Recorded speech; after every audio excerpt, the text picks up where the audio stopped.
नमस्कार मंडळी, कसे आहात तुम्ही सर्वजण? मजेत आहात ना? सर्वप्रथम तुम्हा सर्वांचं खूप मनापासून स्वागत आहे आपल्या एका नवीन व्लॉगमध्ये. तर मंडळी, आता परत आपले मुंबईचे डेली रुटीनचे व्लॉग्स तुम्हाला बघायला मिळतील आपल्या चॅनलवरती. कारण आता जे काही मी गावी शूट करून ठेवलेले व्लॉग्स होते ते सगळे आता अपलोड करून झालेले आहेत. आता परत back to pavilion, back to routine आता जे काही आहे ते सगळं तुम्हाला पाहायला मिळेल.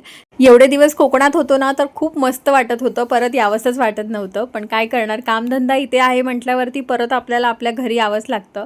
सो इथे माझी बहीण आलेली आमच्याकडे काही दिवसांसाठी राहायला. सो तिला घेऊन रात्रीच्या वेळेला मस्तपैकी लाँग ड्राईव्हसाठी निघालेलो आणि रस्त्यामध्ये मध्येच आम्हाला एक आईस्क्रीमची गाडी दिसली. सो तिथे सगळ्यांनी मिळून फालुदा आणि कृष्णाईने स्पेशली आईस्क्रीम एन्जॉय केलं.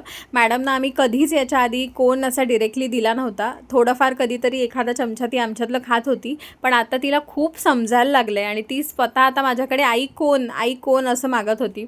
तर म्हटलं ठीक आहे, चला, आता गरमीसुद्धा चालू आहे आणि तिलासुद्धा थोडंसं थंड थंड खावंसं वाटत असेल आणि आमच्याकडे बघून आता ती काही शांत बसणाऱ्यातली नाही आहे बरं का. त्याच्यामुळे म्हटलं ठीक आहे, चल तूसुद्धा कोण एन्जॉय कर. आणि तिला भीती होती मी तिच्या हातातला कोण काढून घेते की काय, म्हणून घरी येताना पायऱ्यांवरतून सुद्धा मॅडम माझ्याकडे काही हातातला कोण देत नव्हत्या. तिला असं वाटत होतं आई आता काढूनच घेईल की काय. चढता येत नव्हतं मॅडमना, पण तरी पण कोण काही हातातला सुटत नव्हता.